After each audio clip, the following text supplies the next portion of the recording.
Hi, this is Brendan Davis from Bedrock Games and the Bedrock blog, and I am doing a very late night movie review. This is not really a review, a discussion, but it's a late night movie discussion. For those who are unfamiliar, the late night movie discussions are kind of like a drunk review or a drunk movie discussion where I watch a film and talk about it really late at night. And so right now it's almost 2 a.m., which for me is incredibly late. I'm sure for some of you it's not so bad. For me, that's really late. And so that's about as close as I get to being drunk. I don't drink or do anything like that, but when I get sleepy, I'm definitely prone to kind of have my mind wander and get details wrong. And so these are just sort of fun movie discussions. Like I said, I meander a lot. I go all over the map. Don't expect a cogent point. The purpose is just mostly for entertainment, and mostly because I kind of like the dreamlike atmosphere of these recordings. They're just fun to make. So tonight I want to talk about Bride of Chucky. I've been treating myself to a Child's Play marathon. It's been a while since I've seen these movies. I always really liked the first and the second Child's Play film, and Bride of Chucky is one that I think is I don't know, just special. It's a number one. It's a fun horror movie, and obviously it invokes the Bride of Frankenstein, which anybody who follows my blog they know that I really like Bride of Frankenstein. I like a lot of the classic Universal movies. And I especially like horror movies that are able to be fun and entertaining and weird. And so, right from the title, you know that this is embracing that. And it came out in '98, and that's like 10 years after the first Child's Play movie. So, and it's also deep into the '90s, which is sort of post Scream horror films, and it is definitely doing a lot of that. Like, it definitely has a lot of self referencing and a lot of references to horror movies in general. It opens with an evidence room, and there's like the Freddy Krueger glove and Jason's mask and Michael Myers mask, and there's references to other horror movies throughout the film. And there's also a lot of inside humor as well. So in that respect, it's a bit like a film like Scream or I Know What You Did Last Summer and those kinds of '90s horror movies. But this one to me always stood out. I don't, Scream is one of these films that I'm always a little bit on the fence with because I feel like it started a style of horror that just I don't know. The '90s for me, there's a lot of like I grew up in the '90s. I came of age in the '90s. I was I graduated mid '90s from my high school. So the '90s are really when I grew up. But a lot of the aesthetics that I preferred was stuff from the '80s, in terms of horror and in terms of things like music. But I think that Bride of Chucky really brings in the best of the '90s, which is just a really strange sense of humor, very dark sense of humor, and it's a weird movie, but it's also very beautifully shot. It's directed by Ronnie Yu, and again, anybody who follows my blog probably knows that I love the movies Bride with White Hair, especially Bride with White Hair 1, but I enjoy both Bride with White Hair and Bride with White Hair 2, and they're gorgeous movies. To me, those are like perfect wuxia films. They're perfect love story films, and you can see a lot of that. And again, he directed other films too, and he's got kind of like a wide variety of styles. But he directed movies like Fearless and Freddy vs. Jason. But I feel like this movie in particular, maybe because Bride is in the name, it really connects to Bride with White Hair in a lot of ways, especially the opening sequence. I don't want to give away too many plot details, but the opening sequence where Chucky and Jennifer Tilly are in her trailer before the plot really kind of kicks off. The way that it's shot and the way that she's presented really reminds me of Brigitte Lin in The Bride with White Hair. Just like the makeup style and the hair in particular.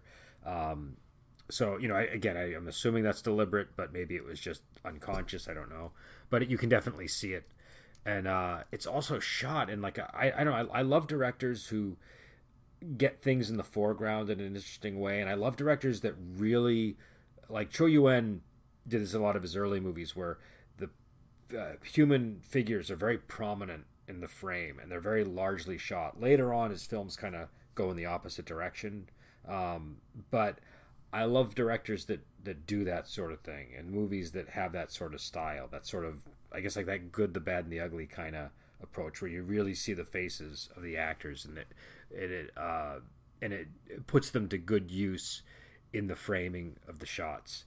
And so you see it especially in the beginning of the movie. And again, the scenes are just, a lot of them are just beautiful. Just the way that they're the way the material is presented. But it's also a very quirky movie. Like I said, it's just the plot is pretty insane. It does have it's interesting because it's also not as horrifying as the earlier Child's Play movies. It's more humorous, and it also has these twin romance threads where there's these two main characters, and then Chucky and the Jennifer Tilly character. I think her name is Tiffany. They're sort of like parallel romance stories, and it works. It works for what it is, but it also gets really strange at times, and it's just the kind of movie where you just have to accept what you're watching, and again, if I recall, I think this movie is pretty divisive. I feel like it's one of these films that people either love or hate. It's got a lot. Well, I'll get into that in a minute, but I really like it. I think it's maybe the best Child's Play movie for me. I really like part one. I think that's it. It's sort of difficult because part one is legitimately scary, and I think a real horror movie, and part two is just sort of a very interesting expansion of the world and kind of doubles down on a lot of the interesting elements. Part three is a little bit more forgettable, but Bride of Chucky really just kind of, for me, it revitalizes it because I feel like it was sort of dwindling with part three, and then you get this, some years later, and it's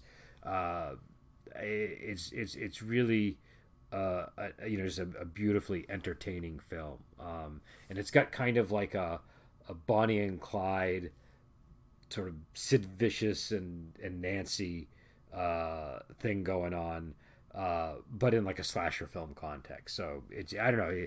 Again, the stuff could be weird, and the film just keeps getting weirder too. That's what's also interesting about it. It sort of charges forward on some really strange ideas, then just really commits to them. And there's an uncanniness to it as well because the Tiffany and the Chucky character, you're really getting like a lot more Chucky than you get in the previous films. And the previous films could kind of benefit from him not always being on screen, and here he's on screen so much that you any of the wrinkles are visible. Do you know what I mean? So the special effects are good. Like I think they generally work, but there's just like an uncanny valley sort of thing going on with both Tiffany and Chucky. I think because you're spending so much time with them, and also because they're both behaving in such human ways. Like in the previous films, Chucky has a personality, but he's kind of like something demonic about him. And here he's kind of hanging out with the main characters in a way. He's just behaving in a more normal, like he's still a murdering psychopath, but he's behaving in a more normal way. So I don't know. I think it's it's just a fun movie. I like fun horror movies. I like legitimately scary horror movies too. But I really do enjoy horror movies that are able to be fun. And this is one that, again, it's self-referential and all that, but I feel like it doesn't take itself too seriously. And the stuff that it does take seriously is more in like the style and in the the filming, and all of the stuff that really kind of matters for me. You know, there are some things that dated a little bit, like a lot of the music is stuff like Rob Zombie, and it's very, you can kind of pinpoint the date from the music that's playing. But that's a little bit inevitable with a lot of movies, especially movies from the 90s. For me, though, it stands out as a 90s. There's a lot of bad horror in the 90s, or a lot of horror that just, even if I liked it in the 90s, it just never translated into the 2000s or the 2010s for me when I would go back and revisit them. But Bride of Chucky really does stand out, and I think a lot of it is the performances. There's a lot of really good and interesting actors in it. So, like I said, Jennifer Tilly and Brad Dourif are, the Tiffany character and Chucky. And Jennifer Tilly is outstanding in this. She does. It's a really, I think, perfectly cast for this movie. And Brad Dourif, obviously he's, we've talked about him on the podcast a number of times. He's a brilliant character actor, and he's just perfect as Chucky, and he is Chucky. So, but here you just get it feels. I feel like this the second Chucky movie is when his personality really started to grow a lot, and here it's just, I don't know, he's really indulging in the role, it seems. I think this feels like a very comfortable performance to me, and it works. I think and I think he and Jennifer Tilly have chemistry. Like, even though they're just doing voice acting in this, they have genuine chemistry that's really surprising. Katherine Hagel is in it. She's pretty young, and so you might not even recognize her seeing it, but she's a notable actress now, so that's worth mentioning. And she's one of the main characters. Alexis Arquette is also in it in a very interesting role. And John Ritter is in it too. John Ritter, I feel like this might have been before. He had like a resurgence in his career shortly before he died, but I feel like this might have been before the resurgence. I can't really remember. But it's a good role for him. There are certain roles that are really well suited to John Ritter. I always like seeing John Ritter in movies. He's kind of one of these actors that I was always cheering for and I remember being so happy when he was in Bad Santa, because that was like that was a really good performance, and it felt like he had kind of vanished in a way, and so whenever he made a return, I was always happy. There might be other people in it, I can't remember, but there's a lot. It's just got a good cast, and also I gotta say the Tiffany character, before, like, I'm gonna have to give away some plot, and presumably people know it just because, I mean, it's practically in the title anyways, and it's in the trailers. But Jennifer Tilly, she plays Chucky's girlfriend from before, when he became a doll. Like, she was with him when he was a serial killer, and she's just as psychotic as he is. She's very attracted to people, like Chucky. She's I'm trying to remember what his name was before. It was Charles Lee Ray. So before he became Chucky, he was Charles Lee Ray, the serial killer, and she's attracted to men like that. She's also kind of a serial killer herself, it seems, or she's, but she's just a really interesting evil persona, and Jennifer Tilly really just leans into it. It really works, and I don't know. I think this is. She's had a lot of great roles, but this is one that I think is, one that really stands out for me. So yeah, I don't know why I felt like talking about Bride of Chucky, but I think because, like, it's one of these movies from like an era that, like, 1998 is kind of an odd period in movie making. I'm trying to remember what else came out in 1998. I feel like movies like American Beauty were coming out at that time, but I can't really recall. Let me see if I can find a list here of the sorts of movies we were getting. So I guess, okay, Save It Private Ryan, The Truman Show, Blade came out in 1998, Practical Magic, Meet Joe Black. It was a very odd period. There were some really good movies, and The Big Lebowski came out in 1998. There were some really not so good movies. And I think and there were just a lot of movies that they might have been good at the time, but then they just never you remember them fondly, but then you go back and watch them and they feel weird because stuff from that period sometimes feels very of its era. What Dreams May Come, that was a really weird one. That was What Dreams May Come. It's a real. I'm almost afraid to watch it because I only saw it when it came out, and it stars Robin Williams, and it was one of his sort of more like heartwarming, dramatic performances from what I remember. But it's very surreal, and it's about death and the afterlife, and I really wonder how well that holds up because I remember very little about it. I feel like a lot of the movies that came out back then, there was more patience for longer movies that explore an idea. I don't know if you would see a movie like that today. Though we do have longer movies, I suppose. I guess a lot of the big budget action movies look like they're longer, so maybe people would be. But it's long in a very non-action oriented way. But so that's one of those movies where I really would be almost reluctant to go back and watch it because I don't know how it's going to land.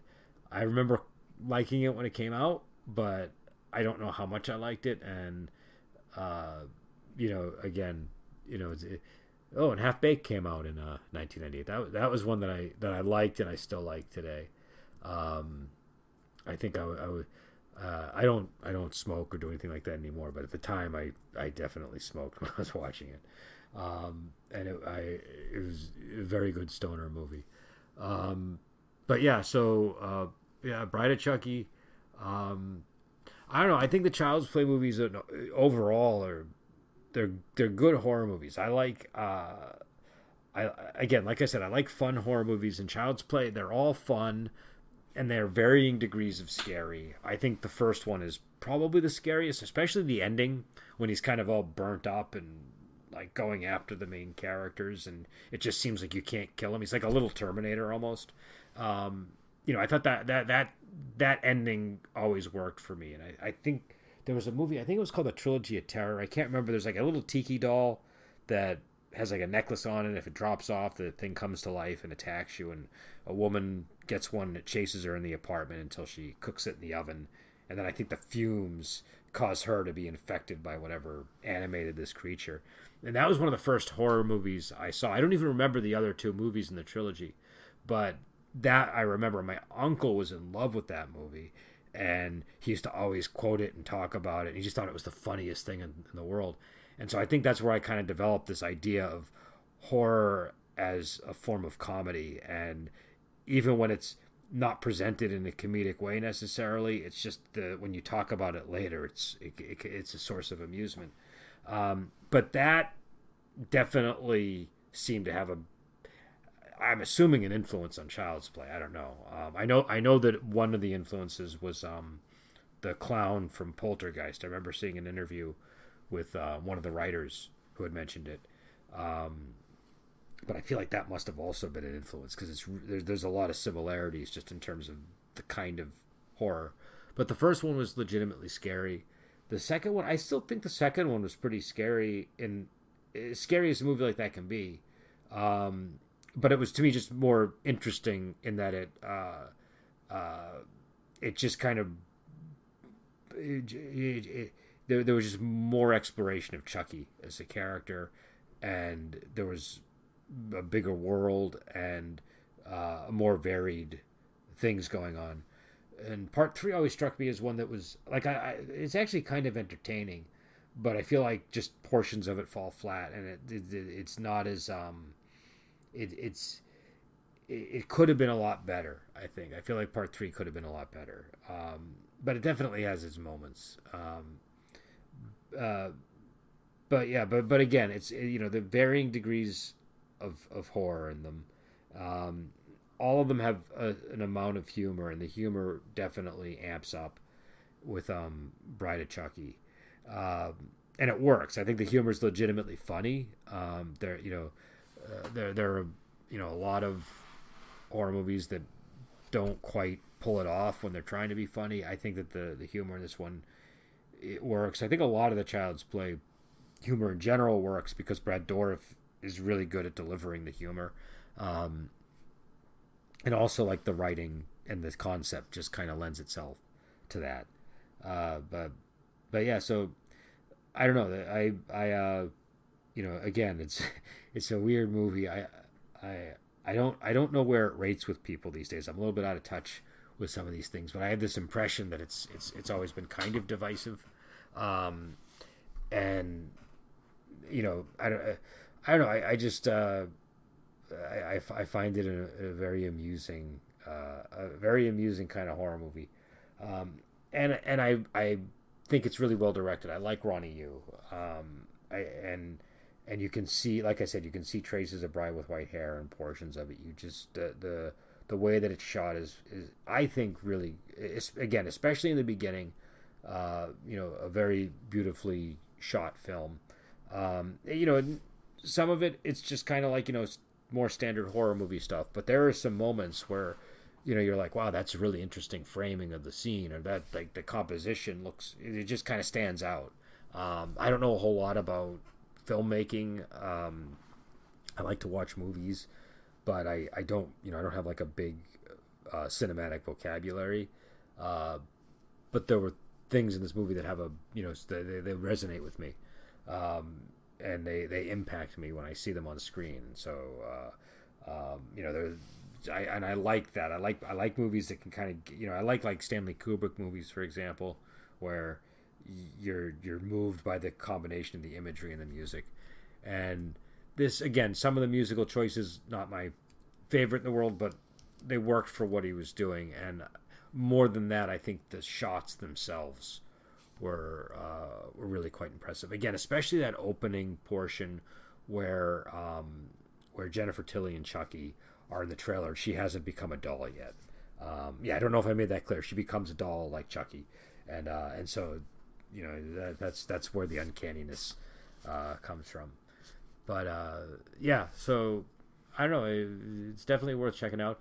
And if you haven't seen them, check out Ronnie Yu's other movies. He's I think a really great director. I highly recommend The Bride with White Hair. I recommend Fearless too. I think Fearless is a really good martial arts movie. I don't know. I really liked that when it came out, and I like Jet Li in general, but I thought that one, to me, that one, that felt like just when it came out, it was supposed to be his last movie or his last martial arts movie, and it kind of didn't become that. But when it came out, it felt like a really nice cap because of the themes that it addressed and the kinds of fight sequences it had, and I don't know. I just thought it was a really good movie. And again, I'm meandering now, but check out Ronnie Yu's films. He's done weird range of movies. Like he did like Warriors of Virtue too, and he did the Brandon Lee movie. I'm trying to remember the name of it. There's a movie with Brandon Lee that he did. But I strongly recommend The Bride with White Hair. I'm sure I'll remember a movie that I would also recommend. He did, like I said, he did Freddy versus Jason. So yeah, I don't know. I would definitely say watch it. The only problem with a movie like Bride of Chucky is you kind of have to watch. Well, I don't know if you have to watch all the Child Play movies, but you do need to at least see the first one before you see this for it to make any sense. And you probably at least need to see the second one for it to make sense. I think you might be a little bit confused about how Chucky gets to where he is in this one. But I mean, if you've seen enough slasher movies where the bad guy comes back, you can figure it out. The first Friday the 13th movie I think I saw was part 6, and that starts with them digging up Jason from the grave and then lightning striking him. And so I didn't have any problem, and I had picked up a lot of Friday the 13th through osmosis prior to that, but I didn't have any problem following what was going on. So yeah. So anyways, I think I'm going to end it here. I've been going on for almost 30 minutes, which is a long time for a late night movie discussion. I haven't done one of these in a long time, but I really like doing them. So I feel like a radio DJ at night when I do these. Like I'm like it's like the atmosphere is all chill. My voice, excuse me, my voice is at a much lower register and kind of relaxed. So I don't know. I feel like the guy on Northern Exposure that had the radio show where he just, you know, talked into the mic at night. But yeah. So yeah, there's all that. Oh, also, I should always do this at the beginning of these. I never do. You know, there's probably like 2 people left by the end. But Lady 87 is out in PDF. It'll be out in print soon. I just have to sort out some things with that. I'm getting a proof, and then I have to, you know, if the proof is good, then I can okay it. If not, I have to correct things. It's at that sort of a phase, and I'm sort of taking my time here. But it's out in PDF. Definitely check it out. It's a really good sandbox wuxia sort of crime style adventure. If you like it, maybe give it a review. I think that's always helpful. It's harder to get reviews these days for some reason. So, you know, I always appreciate it when people leave a review. And reviews are really the thing that kind of drive interest. So, you know, reviews, mentions, that sort of thing. It's all helpful. And this might be the last Ogre Gate. If not the last, it's going to be the last for a long time. So, you know, but it's huge. It's like 300 pages. It's a big 300-page adventure sort of setting supplement. There's a lot of stuff crammed in there. So, as you can hear, I'm starting to nod off. So I will let you go, and until next time, I will talk to you later.